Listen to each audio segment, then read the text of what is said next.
Às vezes oramos, falamos, pedimos, queremos uma resposta, choramos, gritamos, mas a oração nunca foi um monólogo. Ela também é oração quando paramos e ficamos em silêncio e deixamos Deus falar, Deus agir. E bem-vindos de volta a mais um resumo do canal. Fala, gente bonita, tudo bem com vocês? Eu sou a Lilian e te trago todos os resumos da sua novela, a sua série bíblica favorita. E hoje vamos com o episódio 29 de Paulo, o Apóstolo. Você quer saber tudo o que rolou no episódio que vai ao ar nessa quinta-feira, dia 14/8? Fica ligadinho que eu te conto tudo. Mas antes, deixe seu like, se inscreva no canal caso ainda não seja inscrito e sem demora, vem comigo, bora pro resumo. O episódio começa com Fábio, que segue Rod e Júlio. O marido de Rod acredita que Júlio e ela têm um caso. Em um momento de distração de Fábio, Júlio o rende, fazendo ele derrubar a sua adaga. Rod pega o objeto e pergunta se Fábio queria lhe tirar a vida. E ele diz que precisava ver com seus próprios olhos. E Júlio acaba dizendo que eles precisam conversar a sós, o soltando nesse momento. Fábio cobra ela, diz que precisa saber onde sua mulher vai. E ela diz a ele para largá-la de uma vez. Ele não precisa passar por essas humilhações. Ele, por sua vez, diz que não consegue deixá-la. A ama demais para isso. Porém, ela diz que não pode se entregar a ele. Ela já prometeu para ela mesma que não faria mais isso. Quando pergunta se ela não cansa de ser um objeto todas as noites, ela resolve mostrar o que realmente faz todas as noites. E na cena seguinte, Timóteo está meio aéreo e Paulo pergunta o que ele tem. Áquila diz a Paulo que Timóteo não tem noção de como ele aparenta. E Paulo, mesmo sabendo que não é médico, diz que é nítido que ele não está bem. Timóteo diz que deve ser as constantes dores de estômago que ele tem tido. E Paulo aconselha a tomar um vinho, pois faz bem ao estômago. Irineu então chega e oferece vinho a ele, que aceita agradecendo. Depois de conversarem um pouco ali, Timóteo diz a Áquila e Irineu que gostaria de falar com Paulo a sós. E os dois, entendendo a situação, saem para os deixarem conversar. A sós, Paulo pergunta o que está acontecendo. E Timóteo entrega a ele uma carta que Chloe enviou, informando tudo. Então ele começa a lê-la. Chloe gostaria de falar pessoalmente o que estão enfrentando, porém ela teme pela segurança de sua família. Eles sentem muito a falta de Paulo por ali, e apesar dos esforços de Timóteo e Silas em darem continuidade ao trabalho de Paulo, a igreja em Corinto parece ter perdido o rumo. As contendas os têm separado como igreja, e eles não se sentem mais como uma família, e passaram a se reunirem apenas na casa de Justo para evitar problemas. E a cena se segue com Chloe e os outros reunidos à mesa, oram agradecendo o alimento e ao se servirem começam a conversar ali. E imaginam que Timóteo naquele momento já chegou até Paulo, oferecem ajuda a Sofia caso ela precise e falam também que precisam vigiar, pois depois da última reunião que aconteceu com Apolo, eles não duvidam de nada do que podem estar tramando contra eles. Nesse momento, alguém bate a porta e todos ali atentos procuram se esconder e pegar algum objeto para se defenderem. Porém, ouvem a voz de Apolo, que pede para entrar. Ouvindo e sabendo ser ele, o deixam entrar, e ele, ao entrar, diz que não foi a intenção dele assustá-los. Na verdade, está ali para dizer que sente muito pelo que aconteceu na última reunião, pois as coisas saíram do controle. Eles dizem que esperam que ele entenda, só que eles não se sentem mais seguros em suas reuniões.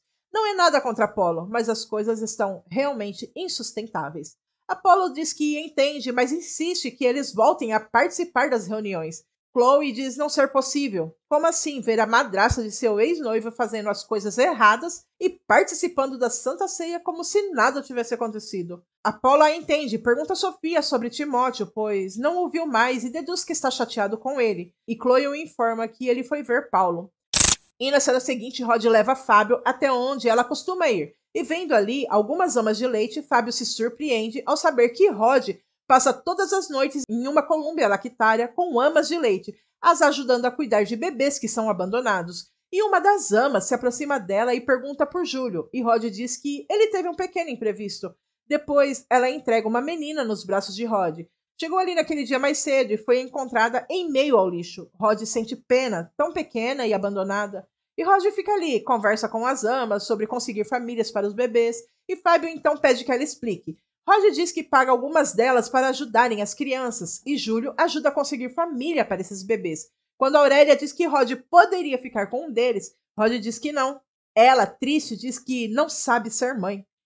E em Éfeso, no outro dia pela manhã, Paulo encontra-se pensativo e Priscila pergunta se pode fazer alguma coisa para ajudar. Paulo apenas se levanta e diz a Timóteo que sente muito pelo que ele está passando e se sente culpado, pois antes de sair de lá deveria ter se certificado de que todos ali haviam recebido o Espírito Santo. Paulo então sai e diz que já volta, pois precisa de um tempo. Áquila até tenta ir atrás de Paulo, mas Priscila pede que deixe, pois ele precisa ficar um tempo sozinho, pois é no silêncio que ouvimos a voz de Deus. E não longe dali, Paulo se encontra sozinho, pensando e falando com Deus. Ele reconhece a obra que Deus confiou a ele e pede ajuda, pois Paulo não pode estar em todos os lugares ao mesmo tempo, ele não pode cuidar de tudo, e se o Senhor não conduzir essa obra, tudo o que ele fizer será em vão. Então vai, meu filho, porque é eu que estou te enviando, diz Jesus a Paulo. E nesse momento, Paulo sente paz.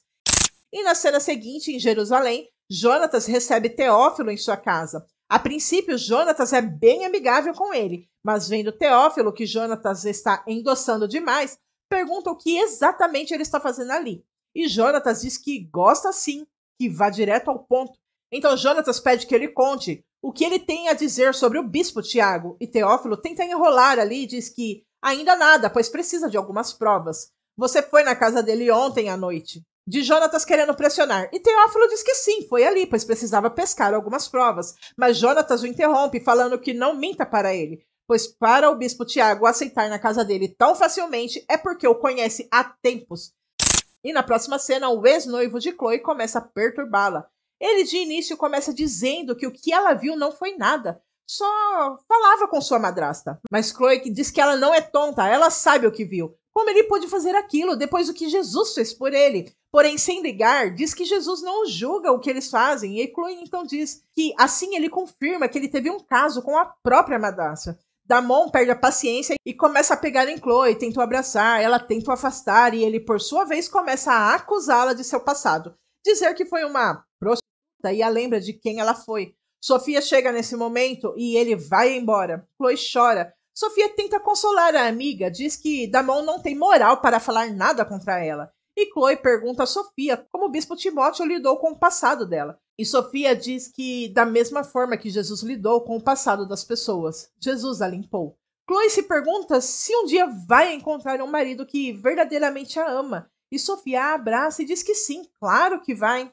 E nesse momento, Damon volta com a madraça e ambos, sendo ríspidos com Sofia e Chloe, a acusam de serem pecadoras, assim como eles. Sofia diz que são pecadoras sim, mas não vivem no pecado. E Damon pergunta qual a diferença. Sofia apenas sai, pois qualquer explicação é inútil ali para eles. Em Éfeso, Paulo retorna para casa e encontra Priscila aos prantos, e preocupado segue para saber o que aconteceu. Ela chora desesperada, pois Áquila foi preso. Paulo pede calma e que fale o que houve, para ele poder ajudar. Ela ainda chorando diz que é a dívida, eles ainda não conseguiram pagar tudo o que ficaram devendo. Paulo pede que ela não se preocupe, pois ele vai fazer alguma coisa para ajudá-los. E ao perguntar onde estão Irineu e Timóteo, Priscila diz que foram atrás para ver no que poderiam ajudar. Priscila então se levanta e abraça Paulo e pede desculpas por ser fraca. E Paulo diz que quando somos fracos, aí é que somos fortes. Pois está escrito, forjai espadas das vossas enxadas e lanças das vossas foices. Diga ao fraco, eu sou forte. Está em Joel 3,10. Então Paulo pede que ela fique, pois tudo dará certo. E ela sai. E na cena seguinte, Teófilo sai da casa de Jonatas, um tanto perturbado, e lembra-se das palavras dele. Não se preocupe, o seu influente cargo no Sinédrio não está ameaçado. Se você me passar tudo o que sabe sobre o bispo Tiago e essa seita maldita.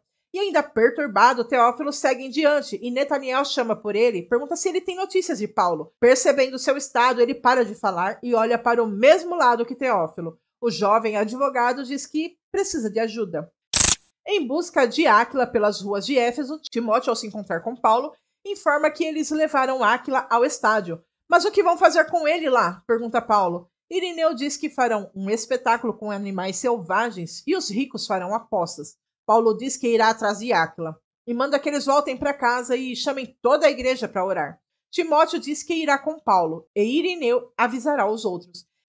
Em Roma, Rod segue até uma liteira. Lá se encontra com Acte, que foge dali, para poder proteger sua filha. Ela chora, mas Rod diz a ela que para onde ela vai, ela ficará segura. A jovem pede então que Rod vá com ela, mas ela diz que não pode e entrega a Acte moedas para o caso de precisar de algo durante a viagem. e a despede. Manda que vá logo, ninguém pode vê-la. No estádio onde Áquila está preso, ele conversa com Jesus, pois se é assim que ele tem que ir, que o nome de Jesus seja santificado nele. E assim ele entrega sua alma. Com isso, Áquila é chamado e pergunta se vão deixá-lo ir. E sim, vão deixar, mas alguém ficará no lugar dele. E nesse momento, Paulo entra. Áquila pergunta o que é isso que está acontecendo. E Paulo manda que ele saia, pois Áquila tem esposa para cuidar e ela está chorando. Áquila não quer deixá-la ali, mas Paulo insiste e, sem paciência, o guarda tira Áquila de lá, deixando Paulo para trás, pedindo que ele explique a Timóteo que esse foi o único jeito que encontrou de tirar Áquila de lá. E esse resumo termina aqui, mas o vídeo não, pois eu gostaria de falar sobre algumas camadas desse episódio. Rod e a culpa dela. Vamos falar sobre isso. A cena de Rod ajudando as amas de leite e a culpa que Rod sente. Ela sente um remorso, uma dor, talvez um arrependimento muito grande. Primeiro porque ela abandonou Teófilo. Depois ela tirou seu filho com Blasto. E porque abandonou a filha com Agripa. Então a dor que ela sente é grande. Vemos que toda vez que ela olha para o passado, ela acredita não ser uma boa mãe. Talvez tenha medo de corrigir seus próprios erros e tenta corrigi-los de outras formas. Porém, se ela olhasse para Jesus, ele apagaria todo o passado dela. Ela nasceria de novo e uma nova vida começaria. Mas ela dá ouvidos a um grande inimigo, a própria mente e culpa. Por se culpar, ela acredita que não tem perdão, porque sempre foi e sempre será uma pessoa má quando o assunto é filhos, e acaba mesmo se acusando de tudo isso. E muitas vezes nos vemos no lugar de Rod. Devido a algo muito grande que fizemos, nos esquecemos que Jesus pode nos perdoar e nos dar uma nova vida. E ficamos nos culpando, nos punindo, e em vez de nos achegarmos a Ele, acabamos por nos manter longe e nos abster das bênçãos e promessas que Ele tem para nós. E quando finalmente aceitamos a Cristo, muitas vezes acontece como na cena com Chloe. As acusações do passado. Mas Jesus nos limpa. Quando Damon tenta seduzi-la ali, de uma forma ou outra, mas vendo que não vai conseguir nada, ele começa a acusá-la do passado dela. Ele lembra ela de quem ela foi, todos os seus pecados. Quando Sofia chega, ela chora, até pergunta como Timóteo conseguiu lidar com o passado dela. E Sofia não poderia ter dado resposta melhor. Assim como Jesus lidou. Sabe, assim como Damon fez com Chloe, o inimigo primeiro tenta nos seduzir com tudo que pode para nos afastar do caminho do Senhor. E vendo que não consegue, ele começa a nos acusar de tudo e de todas as formas possíveis, lembrando de quem fomos no passado, do que fizemos, das monstruosidades, que talvez nem é tanto assim.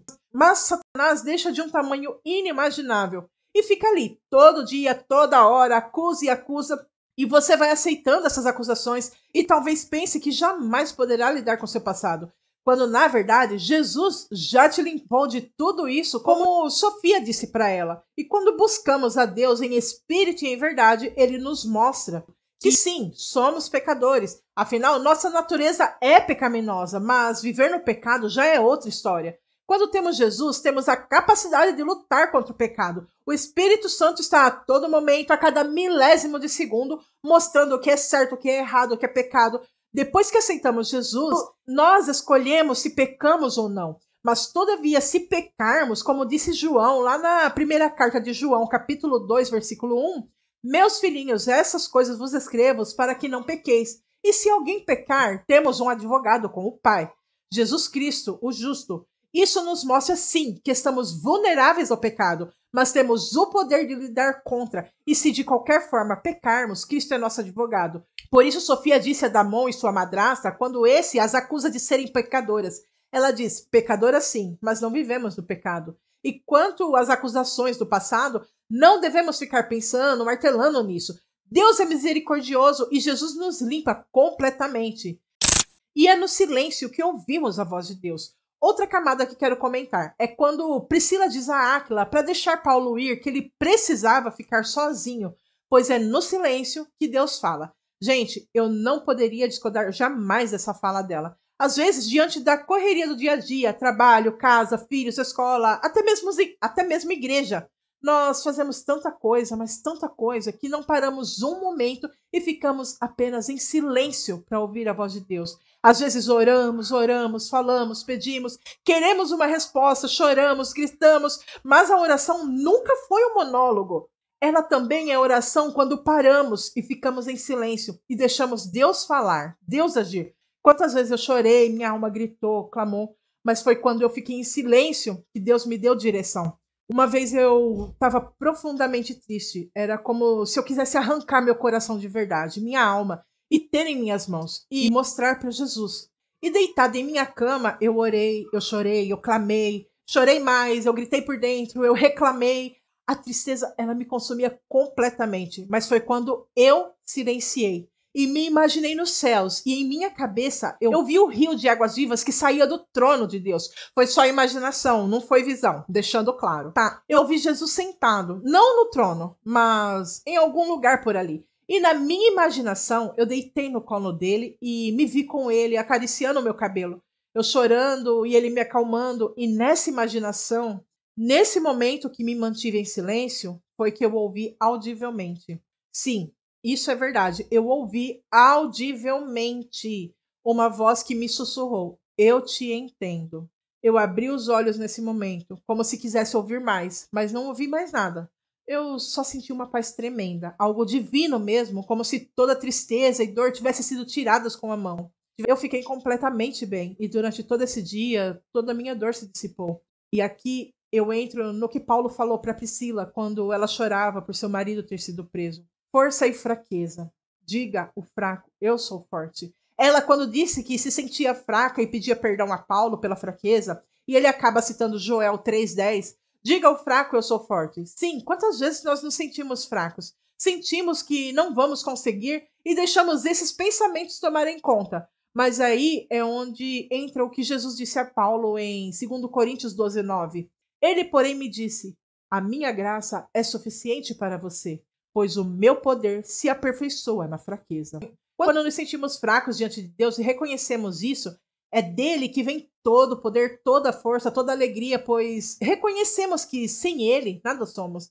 E nesse capítulo nos traz o ensinamento que temos grandes inimigos nos rodeando, prontos para nos derrubar, destruir, nos fazer chorar, nos acusar. E esses inimigos, nossa mente, nossa culpa, nossa carne, nós mesmos e principalmente Satanás. Jesus já venceu na cruz. Somos mais que vencedores em Cristo Jesus. Por que reclamar? Por que olhar para trás se o nosso galardão está ali, logo à frente? E todos esses inimigos não têm poder nenhum sobre quem está em Cristo. Não devemos temer ou se preocupar com nada, pois a graça de Cristo nos basta. E se você ainda não tem Cristo como seu único e suficiente Salvador, o aceite agora. E seja livre, livre do pecado, tenha uma escolha e não seja um escravo. Diga: Senhor Jesus, vem morar no meu coração. Eu me arrependo de todo pecado, eu entrego minha vida em suas mãos. Eu te aceito como meu único e suficiente Salvador. Vem ser o meu Senhor, o Rei, o meu Deus, a partir de agora. E chegamos ao fim de mais um vídeo. Se você chegou até aqui, meu muito obrigada por assistir. Deixe seu like, se inscreva no canal, comente e compartilhe, porque assim você me ajuda a crescer para fazer mais e melhor para você. E toda a honra, toda a glória sejam dados ao nosso Deus, Rei dos Reis e Senhor dos Senhores. Deus abençoe você. Até a próxima. Tchau.